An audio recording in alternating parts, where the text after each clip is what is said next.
Welcome to D1 DLC's Aussie Game Spotlight. Today, we talk the Warlock of Firetop Mountain. The Warlock of Firetop Mountain was developed by Tin Man Games in Melbourne and is based on the fighting fantasy book of the same name, first published in 1982. If you're not familiar with the series, on the most basic level, the books were solo, choose-your-own adventures with some light RPG elements. Tin Man Games have done a wonderful job of capturing the essence not just of the books, but of tabletop gaming as well. The premise of the game is simple. You choose a character, enter Firetop Mountain, and deal with said Warlock. The game plays much like a single-player tabletop RPG, and the manner in which the world reveals itself is an absolute delight. The story is told in text as if you were reading the book, and at times outstanding old-school art will appear, directly replicated from the book no less. The real joy, however, is how the game world appears around you. Opening a door or heading down a corridor and seeing the pieces fall into place is immensely satisfying and makes exploration an absolute pleasure.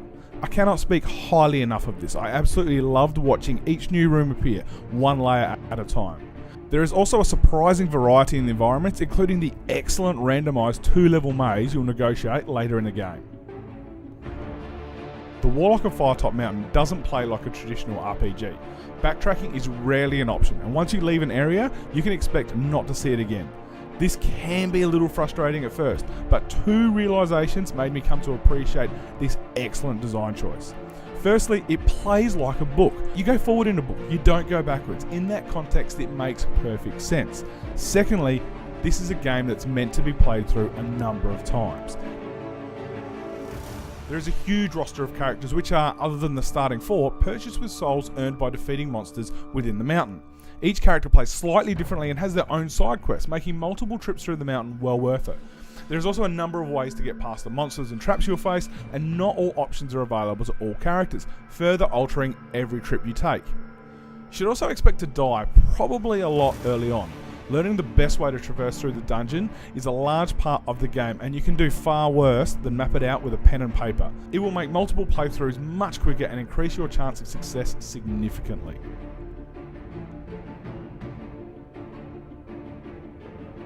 Combat is a relatively simple affair. You and any enemies you encounter will face off in a grid-like environment in turn-based combat.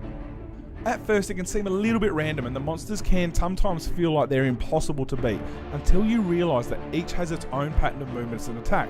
Once you figure out the pattern, you'll often tear through enemies without being touched, which actually feels quite satisfying, although there are some boss-like encounters that never get easy. The Warlock of Firetop Mountain is a beautiful ode to the book and an outstanding example of how to make a tabletop RPG work as a video game. It's extremely replayable as it is, and its first round of DLC with new characters and a new area to explore has just been released. The Warlock of Firetop Mountain is available now on Steam, and whether you've read the books or not, at $20 US, it's well worth a look. Check it out.